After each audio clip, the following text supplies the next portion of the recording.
ಇವತ್ತು ನಾನು ನೆವಿಲ್ ಗೋಡಾರ್ಡ್ ಅವರ ಸ್ಟೂಡೆಂಟ್ನ ಸಕ್ಸಸ್ ಸ್ಟೋರಿನ ಶೇರ್ ಮಾಡ್ತಾ ಇದ್ದೀನಿ. ಸೊ ಈಗ ನೆವಿಲ್ ಅವರು ಕ್ಲಾಸಲ್ಲಿ ತನ್ನ ಸ್ಟೂಡೆಂಟ್ನ ಮೀಟ್ ಆಗಿಲ್ಲ. ಹಿಂಗೆ ಹೋಗ್ತಾ ಇರ್ಬೇಕಾದ್ರೆ ಸ್ಟ್ರೀಟ್ ಅಲ್ಲಿ ತನ್ನ ಸ್ಟೂಡೆಂಟ್ ಆನ್ ಅನ್ನ ಮೀಟ್ ಆಗ್ತಾರೆ. ಆನ್ ನೆವಿಲ್ ಕ್ಲಾಸಸ್ನ ರೆಗ್ಯುಲರ್ ಆಗಿ ಅಟೆಂಡ್ ಮಾಡ್ತಾ ಇರ್ತಾರೆ. ಸೊ ಅವರು ನೆವಿಲ್ಗೆ ಅವರ ಸಕ್ಸಸ್ ಸ್ಟೋರಿಯನ್ನ ಹೇಳ್ತಾರೆ. ಏನು ಅಂತ ಅಂದ್ರೆ ಒಂದ್ ದಿವಸ ಅವರು ಹೀಗೆ ರೋಡ್ ಅಲ್ಲಿ ಹೋಗ್ತಾ ಇರ್ಬೇಕಾದ್ರೆ ಒಂದು ಸುಂದರವಾದ ಹ್ಯಾಟ್ ಶಾಪ್, ಟೊಪ್ಪಿ ಮಾರುವಂತ ಅಂಗಡಿಯನ್ನ ನೋಡ್ತಾರೆ. ಸೊ ನೋಡಿದ ತಕ್ಷಣ ಅಲ್ಲಿ ಒಂದು ಹ್ಯಾಟ್ ಅವರಿಗೆ ತುಂಬಾ ಇಷ್ಟ ಆಗುತ್ತೆ.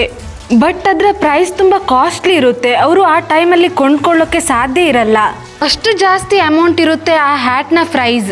ಸೊ ಅವ್ರೇನ್ ಮಾಡ್ತಾರೆ, ಈಗ ಆ ಹ್ಯಾಟ್ ಬೇಕು ಅಂತ ಡಿಸೈಡ್ ಮಾಡಿ ನೆವಿಲ್ ಪ್ರಿನ್ಸಿಪಲ್ಸ್ ಯೂಸ್ ಮಾಡೋಕೆ ಸ್ಟಾರ್ಟ್ ಮಾಡಿದ್ರು. ಆ ಟೊಪ್ಪಿ ಶಾಪ್ ಮುಂದೆನೆ ಇಮ್ಯಾಜಿನೇಷನ್ ಅಲ್ಲಿ ಆ ಹ್ಯಾಟ್ ನ ತಲೆ ಮೇಲೆ ಆಲ್ರೆಡಿ ಹಾಕೊಂಡಿರೋ ಹಾಗೆ ಇಮ್ಯಾಜಿನ್ ಮಾಡಿದ್ರು. ಬ್ರಾಡ್ವೇ ರೋಡ್ ಅಲ್ಲಿ ವಾಕ್ ಮಾಡ್ತಾ ಇದ್ದಾಗ ಹ್ಯಾಟ್ ನಿಜವಾಗ್ಲೂ ತಲೆ ಮೇಲೆ ಇದೆ ಅಂತ ಫೀಲ್ ಮಾಡಿದ್ರು.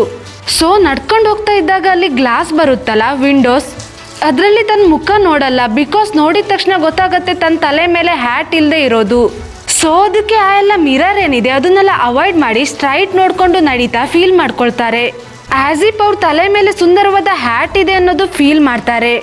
ಅದೇ ಫೀಲಿಂಗ್ ಅಲ್ಲಿ ಅವರು ಮನೆಗೆ ಹೋಗ್ತಾರೆ. ಮನೆಗೆ ಬಂದ್ಮೇಲೆ ಇಮ್ಯಾಜಿನೇಷನ್ ಅಲ್ಲಿ ಆ ಹ್ಯಾಟ್ ನ ತೆಗೆದು ಶೆಲ್ಫ್ ಮೇಲೆ ಇಟ್ಟು ಖುಷಿಯಿಂದ ಇರ್ತಾರೆ. ಜಸ್ಟ್ ಒಂದ್ಸಲ ಇಮ್ಯಾಜಿನ್ ಮಾಡಿದ್ದು ಹಂಗೆ ಬಿಟ್ಟು ಬಿಡ್ತಾರೆ. 10 ದಿವಸ ಆದ್ಮೇಲೆ ಅವರ ಫ್ರೆಂಡ್ ಅವರಿಗೆ ಕಾಲ್ ಮಾಡಿ ಲಂಚ್ಗೆ ಕರೀತಾರೆ.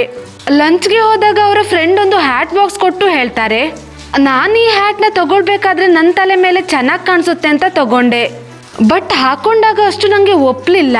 ಹಂಗನ್ಸ್ತು ನಿಂಗೆ ಚೆನ್ನಾಗಿ ಕಾಣಿಸುತ್ತೆ ಅಂತ ನೀನೇ ಇಟ್ಕೊ ಅಂತ ಹೇಳ್ತಾರೆ. ನನಗೆ ಬಾಕ್ಸ್ ಓಪನ್ ಮಾಡಿದಾಗ ಶಾಕ್ ಆಗುತ್ತೆ. ಯಾವುದೋ ಬೇರೆ ಹ್ಯಾಟ್ ಅಲ್ಲ, ಅದೇ ಶಾಪ್ ವಿಂಡೋ ಅಲ್ಲಿ ನೋಡಿದ ಅದೇ ಹ್ಯಾಟ್. ಸೊ ಯೂನಿವರ್ಸ್ಗೆ ನಾವು ನಮ್ಮ ಆಸೆಯನ್ನ ವ್ಯಕ್ತಪಡಿಸಿದಾಗ ಅವರು ಅಮೇಝಿಂಗ್ ವೇ ಅಲ್ಲಿ ಅದನ್ನ ಫುಲ್ಫಿಲ್ ಮಾಡ್ತಾರೆ. ಸೊ ನೆವಿಲ್ಗೆ ಈಗ ಅವರ ಸ್ಟೂಡೆಂಟ್ ಕ್ವೆಶನ್ ಕೇಳ್ತಾರೆ. ಮ್ಯಾನಿಫೆಸ್ಟೇಷನ್ ಎಲ್ಲ ಆಯ್ತು, ಆದ್ರೆ ಒಂದು ವಿಷಯ ಅರ್ಥ ಆಗಿಲ್ಲ.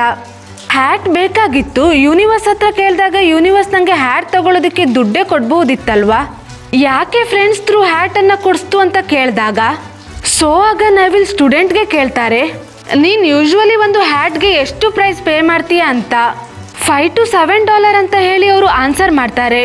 ಬಟ್ ಅವರಿಗೆ ಆಸೆ ಇದ್ದಿದ್ದು ಎಷ್ಟು, $17 ಹ್ಯಾಟ್.